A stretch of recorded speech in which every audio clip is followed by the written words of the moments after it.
Have you ever thought of leaving early? I'm Ann Tucker. I'm a trance channel. I channel from the angelic realm, and I'm sharing a message with you today from the angels about why you should commit to this life. Sometimes when we're on the spiritual path, it feels like we become so comfortable with what happens after, right? With what is beyond.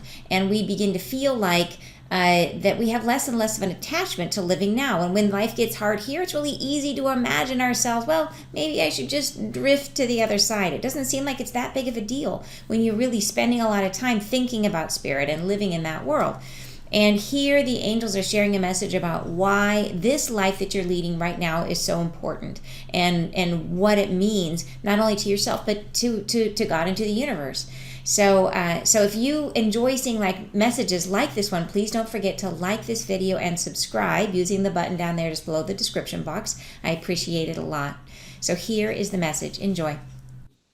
Okay, so they go on to say, there are times yourself is longing to be someone far or near, to be in another place, a second chance at living another way.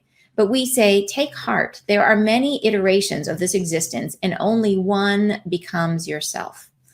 And thank you again for you guys. I see you're saying condolences. I really appreciate it very much. Thank you very much for you guys. A lot of you have been sending prayers, and I genuinely appreciate it so much. Thank you. Okay, so there are many iterations of this existence, and only one becomes yourself.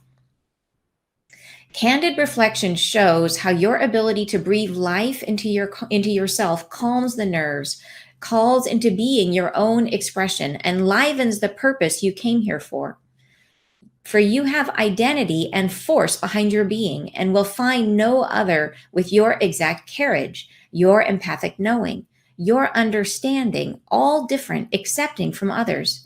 You cannot repeat this iteration of self, so do not long for another. And this, I love this point, right? That this is, I think, such an important message. And we forget that, yes, you can have other incarnations. Like if you go back, maybe you're going to come back again, but you're never going to come back at this self, that this incarnation is specific and unique, and it has its own carriage, its own knowing, its own understanding, that this way of being, this perception you have in this body is never repeated, which is like, we forget that, right? We forget that.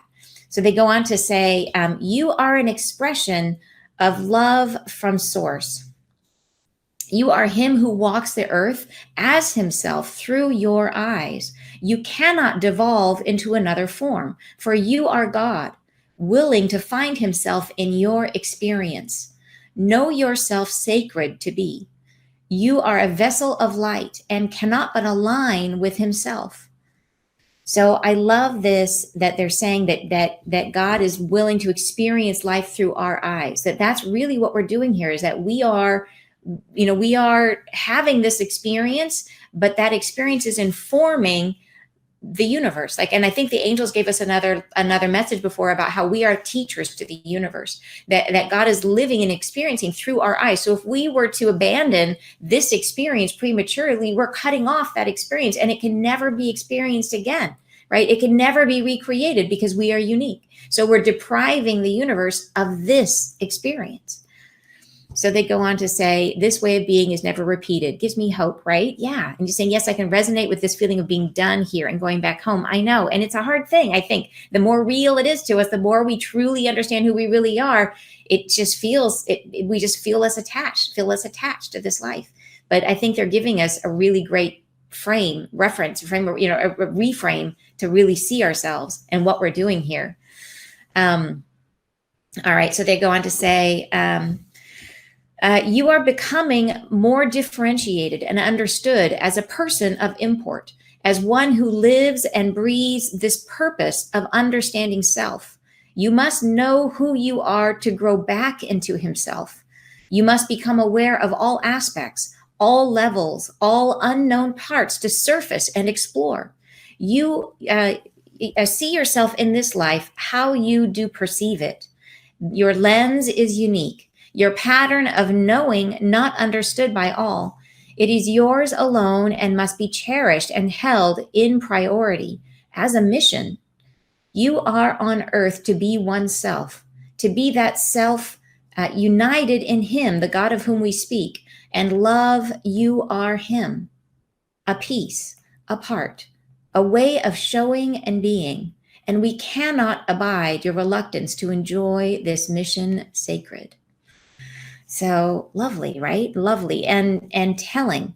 So really, I think it's really clear. They're speaking very clearly here, but that what they're wanting us to do in this life is to really get to know ourselves and to really, like I said, surface and explore all parts, to really bring up and understand through this contact with reality, what does it surface in ourselves? What are we seeing in ourselves? And how does our perception change what we see? So what new flavor are we bringing to this stew of life, right?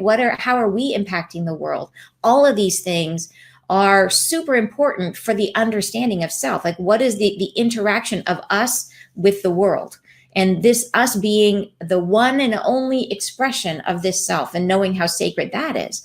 What does that create in the world, and how do we perceive it? And then letting that excavate in ourselves and letting that come up and understand it is like a sacred mission, which I just, wow, right? It really helps to reframe what we're doing. All right. They say, we wish you to be welcomed back. We do. Not yet, not now. When all is past, when all has become known, that you wish to know about the self you are. You contain the mystery to be solved, and only you have the answers. We can help. We do, certainly. But you are enigmatic because you express form from your being, a song that shapes the earth. And this happening is alive with reverence. We know not what will become, what you will bring out to be, and we wait and watch with glee this apparition of delighted form. We wait nearby and feel ourselves blessed in the becoming observed. So wow, right? So they're saying that they can't understand us because we are creating what everything will be in the moment, that it's unpredictable. What is it that's going to emanate from us? That this unique being, that is us, this unique collection of DNA and attitudes and beliefs and this uniqueness that makes up you, is then interacting with the world, expressing out and creating something never before seen, because you yourself are unique and can never be repeated.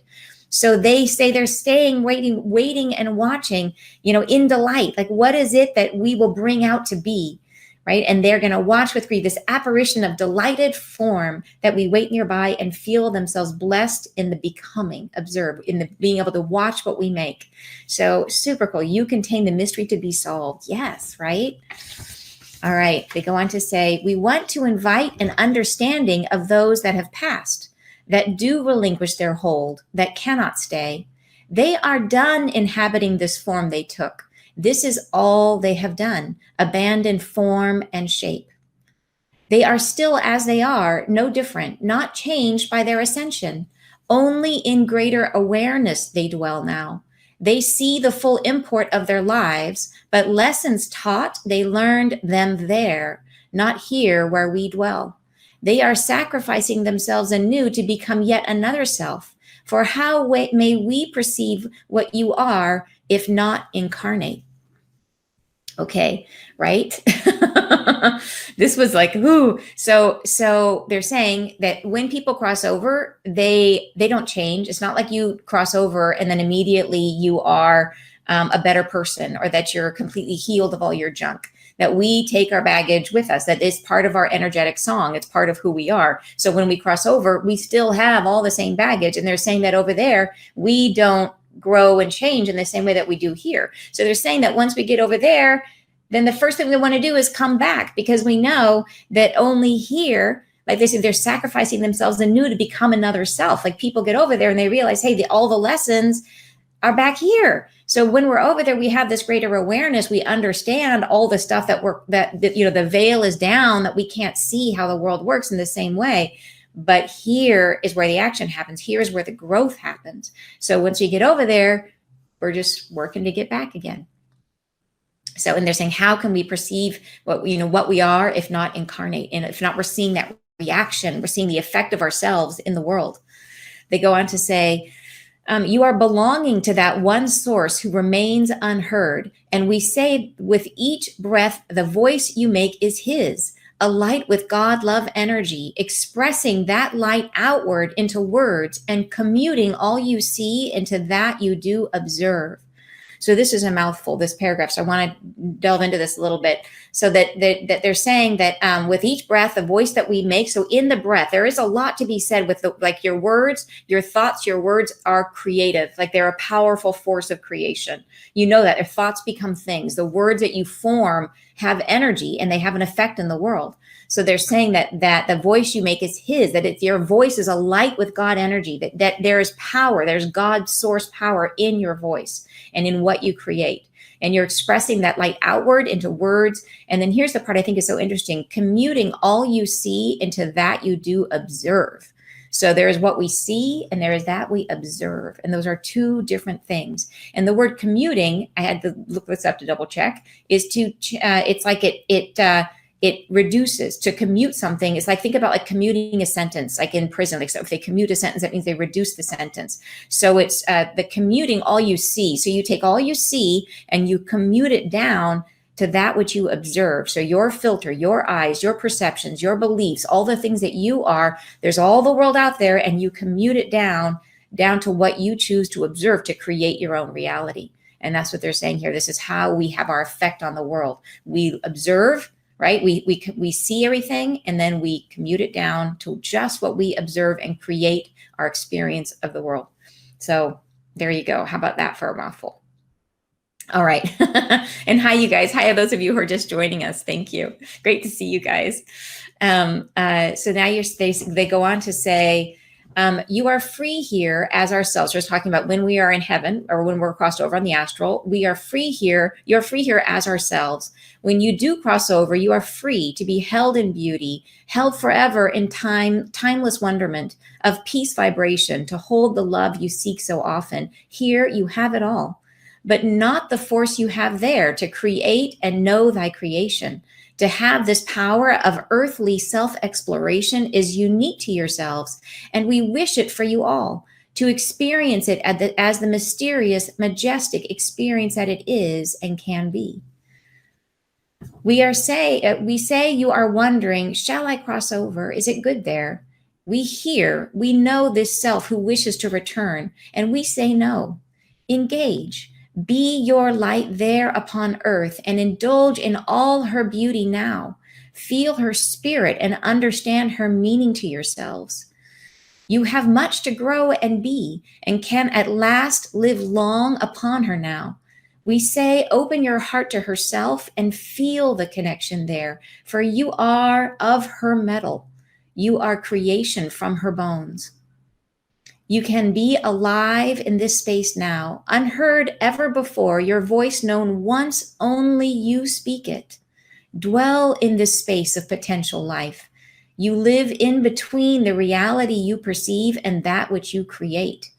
Indulge, enjoy, have fun, we say. It is precious you are, and this life you lead. Enjoy. So that's pretty cool, I thought. Really cool. So a little emotional. It says, wow, thank you for always breaking it down. You're welcome. But isn't that, I just think it's a beautiful message. And I think it's so true. And I think the whole point that there is one, we are one self. This is our one shot at being this person. And it's not just us, that we are this expression of God on the planet. This is the one shot that the universe has to learn what God is when expressed as in this way, right? That what is God like when God's me? And what is God like when God is you? It's a different type of God, and it's going to have a different perception. Like what they said right there, that beautiful line about you live in between the reality you perceive and that which you create. And this is talking about our, like the way that we ourselves are impacting the world, the reality we're creating, we perceive, and then what effect are we having in the world? And that is us. That's the light we are emitting, which is the one chance that the universe has to see and experience this light projected and creating a reality in the world.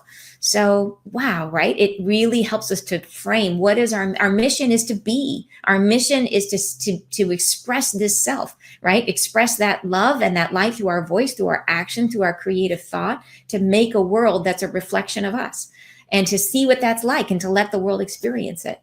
So, wow, you guys. Thanks for watching that beautiful message. If you'd like to join me live every Friday, I'm in my Facebook group, which is called Spirit Means Business. I'll put the link down below in the description box. I'm live there every Friday at 10 a.m. Pacific, and I'm sharing messages like this. So I'd love to see you there. Bye-bye.